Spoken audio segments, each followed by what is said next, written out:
Bonjour, je suis Sam, la créatrice du site Le Cher Prendre sur le tarot et apprendre à vous guider avec le tarot. Battre les cartes du tarot, c'est une question qui peut apparaître très simple, mais finalement, battre les cartes, ça a l'air simple en apparence, mais en fait, c'est pas si simple que ça. La méthode numéro 1, donc c'est une méthode qui consiste à battre le paquet. Cette façon de battre les cartes est la plus courante et c'est sans doute celle que vous utilisez peut-être. Vous tenez le paquet de cartes dans votre main, donc le paquet en entier, et dans l'autre main, vous allez prendre des cartes et vous allez commencer à les battre en les incorporant dans le paquet qui se trouve dans la main gauche. La deuxième façon de battre les cartes est très simple. En fait, on réalise des coupes successives. C'est-à-dire que l'on va faire plusieurs tas du même paquet.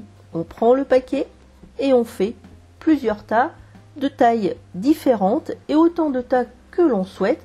Et ensuite, on va de manière aléatoire rassembler tous ces paquets. La troisième façon de battre les cartes, c'est comme les pros, ceux qui travaillent par exemple dans les casinos ou ceux qui jouent au poker.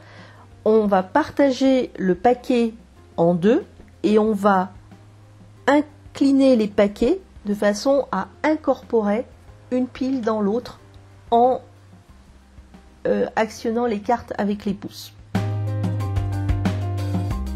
La quatrième façon, et c'est sans doute la plus connue pour le tarot, c'est de répartir toutes les cartes sur la table et de les tourner dans tous les sens. Ensuite, on les rassemble et on a à nouveau un paquet.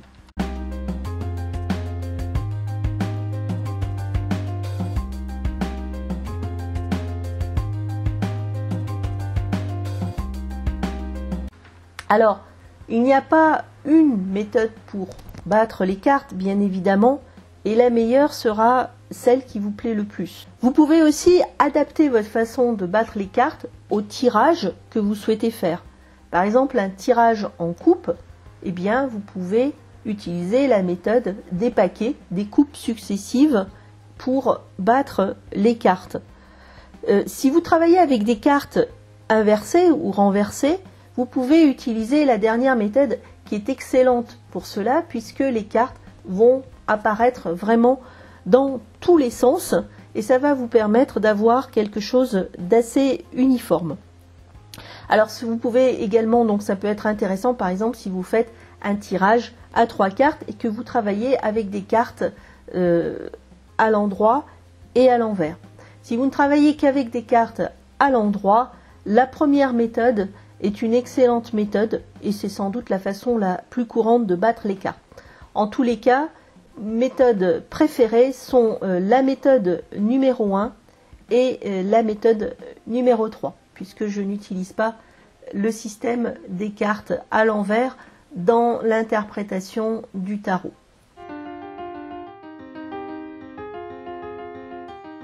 Quelle façon de mélanger les cartes préférez-vous? Dites-le moi dans les commentaires et si vous avez apprécié cette vidéo, vous pourrez trouver encore plus d'informations sur le site du chariot.com. Vous pouvez aussi télécharger mon guide 7 étapes simples pour interpréter le tarot facilement. Ce guide est gratuit et vous trouverez le lien en dessous de la vidéo. Et si vous avez vraiment apprécié cette vidéo, vous pouvez vous abonner à ma chaîne pour recevoir plus de vidéos et plus d'astuces et puis des conseils et des tutoriaux sur les tirages de cartes et sur le tarot. Et n'oubliez pas, vous avez le pouvoir de transformer votre vie avec le tarot. Merci et à bientôt.